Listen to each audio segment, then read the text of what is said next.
Live from atop the Rocky Mountains, the crossroads of the West. You are listening to the Liberty Roundtable Radio Talk Show. All right. Happy to have you along, my fellow Americans. Sam Bushman and Kurt Crosby live on your radio. Hard-hitting news the networks refuse to use, no doubt, starts now. This is May 23rd in the year of our Lord, 2017. This is our one of two, and our goal always to protect life, liberty, and property, and to promote God, family, and country on your radio in the traditions of our founding fathers. Now, we got a very difficult subject to discuss, ladies and gentlemen. As you know, I've always taught on the radio that I do not play favorites. We do not attack or hate anyone. We deal with principle every time, and what we're after is the truth. We're after the honorable thing. We want to protect life, liberty, and property, and we want to promote God, family, and country. Our agenda is very clear. We believe big time in the founding fathers, the rule of law, the moral high ground. The list goes on, and we've talked about it really over and over and over. Any listener of ours understands clearly where we stand. We don't play favorites. When Trump does something right, we praise him and support him. When he does something wrong, we reject it. We explain why, and we provide solutions. We do that for Hillary Clinton. We do that for George Bush. We do, both sides of the aisle. You know what? The left-right paradigm lie doesn't matter to us. We're down the line, constitutionally sound, morally straight, and absolutely want the truth. Now, the patriots sometimes want to believe things that are not true. The patriot community oftentimes gets lied to with fake news. And then if you bring up the truth, they end up hating you. I mean, it's amazing how this works. Well, anyway, we started thefreedomcoalition.com. That's thefreedomcoalition.com because we saw abuses going on all over the country with regards to innocent people having their due process rights violated, ending up in prison, innocent as could be, but nevertheless in prison. And the bottom line is it's about impossible to get to the bottom of these cases and find out reality, find out the truth, find out what's going on, and then provide solid help based on the rule of law. So we created thefreedomcoalition.com. Check it out. Get involved today, would you please? We highlight some cases of simple, innocent Americans who are being wrongfully imprisoned. And we've squared that away by doing something about it to the best of our ability. We need greater help, more finances, so that we can really push this thing and get something accomplished. But every day we have people come to us and say, you got to include this person, you got to include that person, and here's their personal story, and here's that personal story. And most of the time we say, you know what, we can't really get involved in those cases because we don't have the resources and we can't let it bring us off track. Let us get the presidential commission going. Let's get a few pardons under our belt, and then we can look into any case possible. However, in the case of the Ammon Bundy situation, and I say situation because there's a lot of people involved there, we covered this in more detail last year in 2016 than anybody. We were at the rally with Ammon in the beginning on that first day in January. And then when they went in and took over the refuge, we stood against them and said it was the wrong thing to do, but we love Ammon. And even though he made, in my opinion, Richard Mack's, Kurt Crosby's opinions, he chose the wrong action, he made a mistake. We still think he's a good, honest, moral American, and he doesn't belong in prison, and he's been wronged, and we need due process to apply here.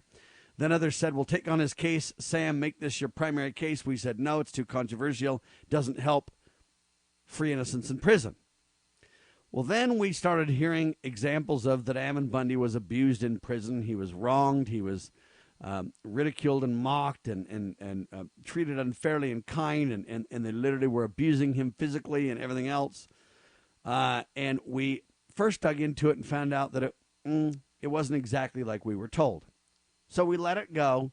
But then the rally cry that Ammon Bundy was abused kept on coming. And they even set up a Camp Liberty out there to protest this. And there's all kinds of information coming out on the news from the Patriot community saying Ammon is completely wronged. So, ladies and gentlemen, as the Constitutional Sheriffs and Peace Officers Association does on occasion, we literally pooled our resources, put together an investigative team consisting of former Sheriff Richard Mack, president of the CSPOA, and Rick Dalton, 20-plus year veteran as well in police force and police work. And the two of them literally went to Nevada and did their own research to find out the truth in the Ammon Bundy situation. Is he being abused? Is he being wronged? What's happening? Or is due process rights being violated, et cetera, et cetera? And Richard Mack's got only a short time with us, so I want to get right into it. Sheriff Mack, welcome, sir.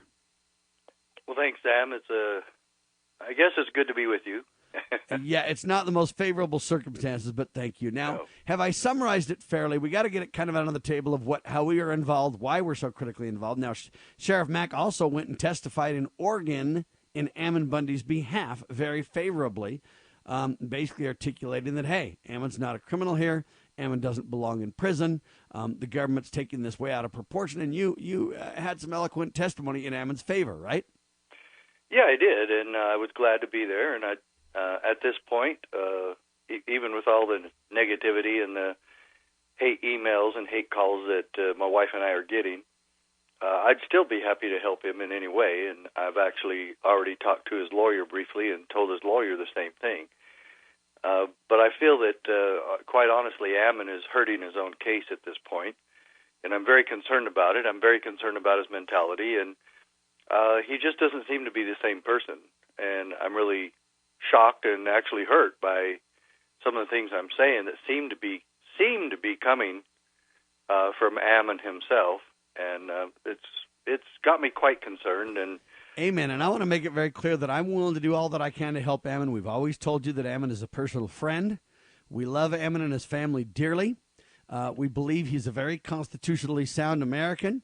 And he's done a great job articulating the problems. He took some actions we disagreed with when he took over the Malheur wildlife refuge. But we still believe that he does not belong in prison. And I still believe he doesn't belong in prison to this day. Sheriff, your thoughts? Of course we do. He shouldn't be there. And even if he were charged appropriately, which I don't believe, he should have been allowed bail. He and his brothers and father were never trying to leave the country or run away from this. And they don't have any history of any violence or anything else. They've done no harm to anyone. The only harm been done here is government. Right. They've never hurt anybody. They've taken a strong stand, and I took that strong stand with them. I went to Bunkerville fully expecting to be put in harm's way with my son, and we knew it was a very tense situation, but I went there voluntarily. No one asked me to go or ordered me to go. I just decided a long time ago that I was never going to watch television again while the government was killing people at Waco or Ruby Ridge or Kent State or any of the others that have happened over the years. And so I went on my own, and my son went with me, my youngest son, Jimmy.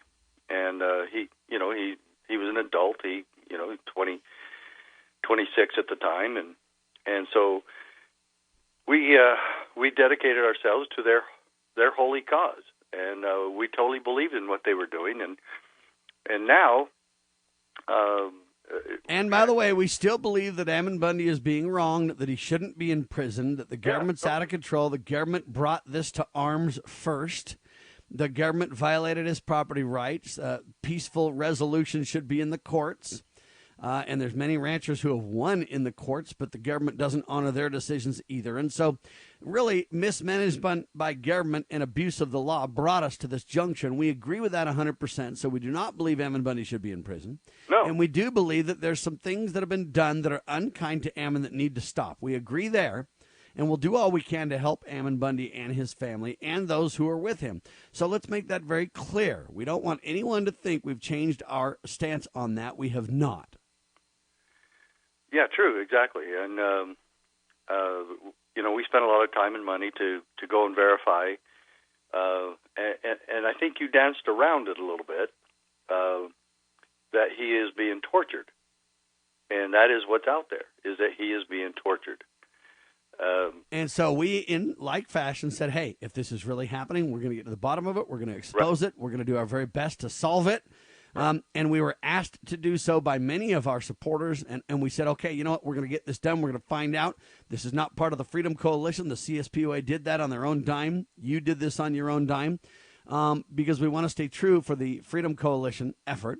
But at the same time, we wanted to find out what was happening to a personal friend, right? Yeah, and to a good person, so I called the sheriff several times, Sheriff Sharon Worley, who is a lifetime member of the CSPOA, and seemed somebody we know and somebody we've worked with in the past, and she wasn't returning my calls, and I got kind of concerned because I was asking her about if she was going to pursue an investigation on the complaints from the Bundy. And simply short, the reason she didn't call back is she was finishing her investigation. We'll get to hers, then we'll get to Sheriff Richard Mack's investigation on the Ammon Bundy case in seconds on your radio. Begging politicians, bureaucrats, and educrats, and all do-gooders to please obey the supreme law of the land, the Constitution. This is Liberty Roundtable. All right, so bottom line, ladies and gentlemen, to be very clear, the sheriff did call Richard Mack back. Go, sir. Yeah, she did, and she said that they had been conducting an investigation, that she was out of town during some of it, but that her investigators were still working on it, and that so I was really surprised that she actually had already been conducting an investigation, and that most of it had been finished, and it was a criminal investigation on a private prison that has a contract with the federal government. So it's basically a federal facility. It's a federally approved facility with a contract with the Federal Bureau of Prisons.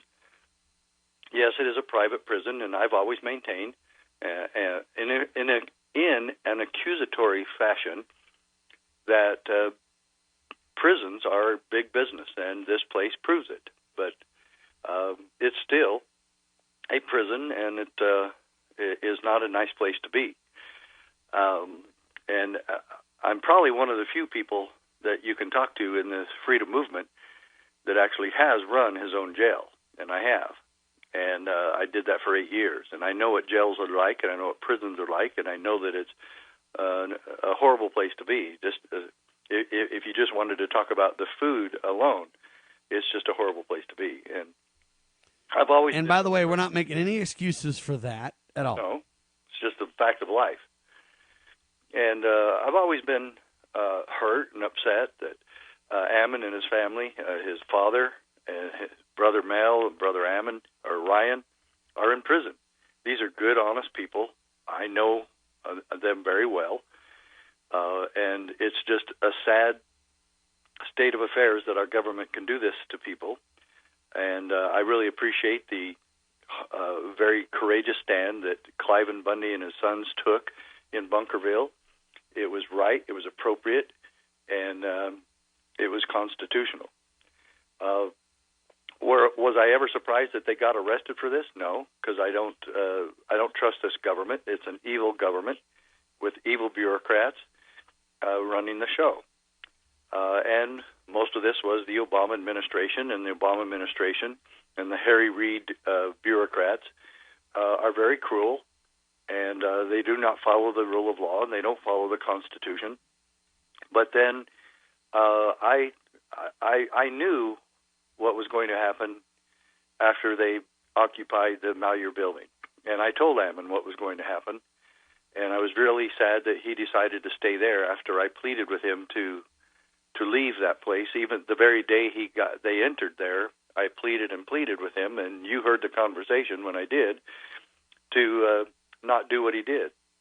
Because I told him he was going to go to prison for it. And he accepted that possibility. But I am not glad that he's there. He should not be there. I just predicted, because I know this evil government, what they're going to do. No one will ever convince me that it was a smart thing to do of occupying that building. Nevertheless, the sheriff in Harney County blew it. He didn't do his job. The FBI and state police blew it and did not do their job, and wrongfully killed Lavoy Finicum, which is tantamount to murder. And people should be charged there, but they're not going to be. And I really pray that, in fact, I pray every day for the Bundys and the Finicums and the Hammonds and Sam Gerard and others who are on our list at the Freedom Coalition, and the many other thousands of Americans who have been imprisoned wrongfully by the IRS. But be that as it may, I did talk to the sheriff.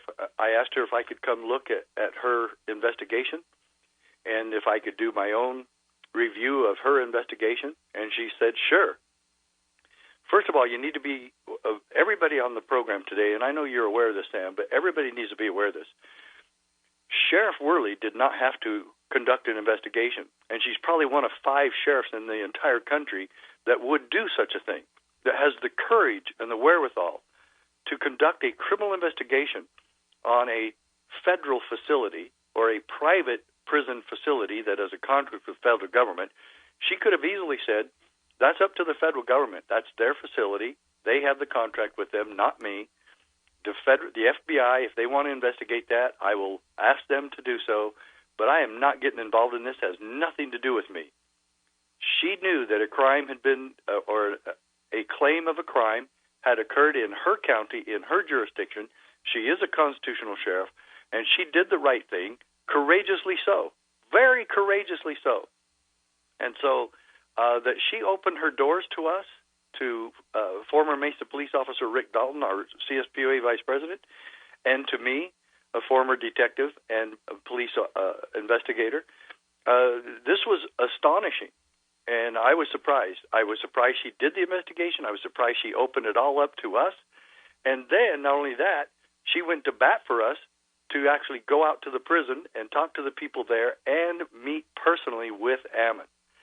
And we didn't talk to him like the rest of his family were talking. We saw Cliven. I spoke with him briefly. I talked to Ryan briefly. I talked to Pete Santilli briefly. That's done over a phone, looking at them on a camera. And it's very impersonal. And you really just... And it's very hard to get at the truth. Yeah, it's just, it is. And so... we met in person with Ammon because he actually was not going to comply with any of their rules of searches and strip searches after a visit and whatnot. And so he wasn't even going to meet with us. And then so finally I asked the prison official there, captain, can't remember his name, and I said, why can't we just meet in, and me knowing what prisons are and how they work, I said, why can't we just meet with him in the lawyer room and do it in person, which I would prefer anyway. And he said, okay, which totally surprised me. And this is another thing, Sam. The prison people, not just the Nye County Sheriff's Office, but the prison people were completely open about everything. They treated us like royalty. I don't think the president could have got more favorable treatment from these people than we did. The reason why I was so concerned about this is because I know that prisons have everything documented. Everything is on video. And so if somebody is actually complaining that they're being abused or tortured, I'm very skeptical right off the bat because I know that everything's on camera. Everything's on video. And so lo and behold, we looked at all the videos. We looked at all the video evidence, and it took us pretty near 5 hours reviewing all this. And then at that time, we went out to the prison and met with Ammon. And I will tell you, Ammon is a different person. He seems hardened. He's definitely lost quite a bit of weight. And he's just not the same. The person that I talked to the day he went into the Malheur Refuge building and the person I talked to this past Saturday were very different people. And so I do continue to pray for him and his family. I think that the loneliness and the separation between his wife and his children has taken a real serious toll on him. And, he admitted right up front that he is refusing to obey and comply with some of the prison policies. He's very upset about strip searches and that they're far too often. And he's probably right about that. They are far too often. And I told him, I said, but Ammon, you're not going to change prison policy across this nation. And you really need to do what's best for your defense and to be able to consult with your lawyer and to help him prepare your defense for trial. And that's the only thing I'm concerned about right now is making sure that he does whatever he can to make sure his defense is ready and solid. And what's lamentable about this whole situation, Sam, is that Ammon Bundy is actually working against his own defense at this time. I believe that if and I can't believe it would be if the federal prosecutors get a hold of these tapes and see that Ammon made accusations against the prison. Yeah, but the bottom line is Ammon went public with this. Now you got a camp out there about this. You got people raising money about this. You got all kinds of news sites out there promoting this agenda that he's been tortured and abused. Right. And it's impossible for the prosecution not to get a hold of these tapes now. Correct. It is. And if they don't, I'm going to be shocked because it will help their case against him. And the video evidence simply does not support the accusations that he has been tortured or mistreated in any way. Right now, people are going to bring up some things that happened, and they say they have information, and some of those things are true. And we hold the government, the jail responsible. That ought not happen. Nevertheless, let's break them down in the next segment because we want people to understand we don't think we don't know the details, because we do. And we'll talk. Hard-hitting talk radio is taking on the mainstream press like never before. News the networks refuse to use is one of the best ways to educate people.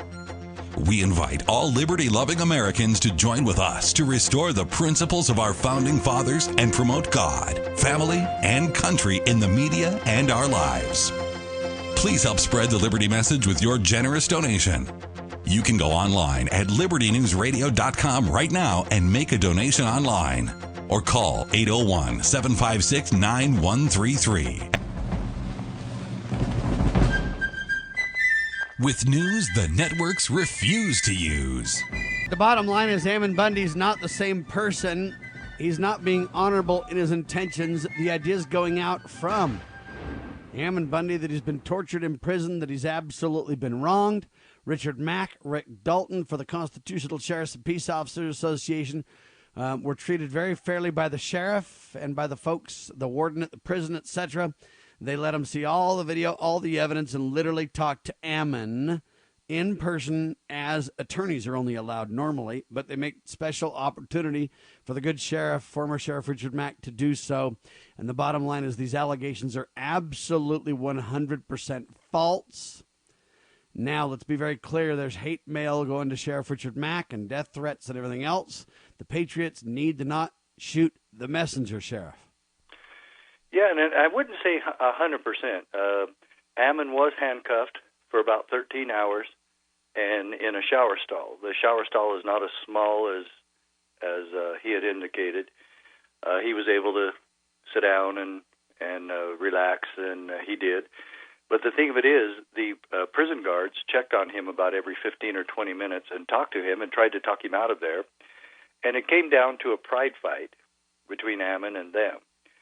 And all he had to do is stick his hands behind him out the slot in the cell door to where they were going to handcuff him. And they asked him over and over, let us unhandcuff you.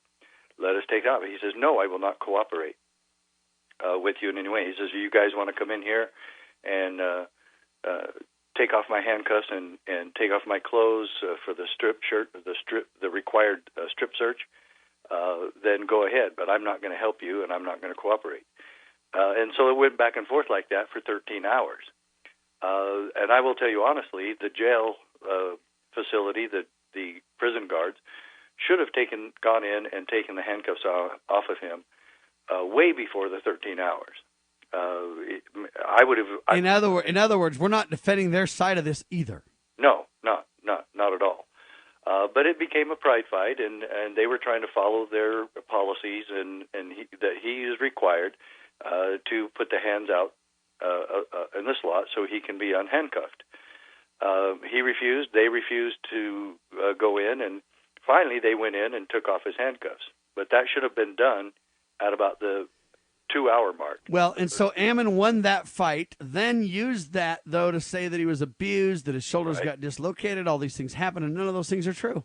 No, there's no video evidence to support his claim that he was in that much pain that both of his shoulders were dislocated. Didn't happen. It just didn't look like it happened. And again, as far as that going to court and supporting his claims, it's not going to. It's the video evidence is not there. Now, let's be very clear. We don't know everything that happened because it's easily possible that it could have been done and there's no video of it. Here's the reason that we're saying, though, that Ammon's cause in this case is not genuine or the truth. The fact that Ammon Bundy is attacking Richard Mack now for trying to get to the truth is a problem. Now, Ammon might say, well, this did happen to me. Richard doesn't see it, so Richard's thinking this and that. But here's the problem. When Ammon blatantly admits that he's not following the prison rules, that he's basically virtually being a protester in the shower, and that he won't go along with the strip searches, and that he won't be handcuffed, and that he won't help the prison guards. He's acting in a manner that's below the moral high ground, Sheriff. In other words, he's acting in a way. He literally yelled at you and yelled at the guards and the prison people and was out of control on camera.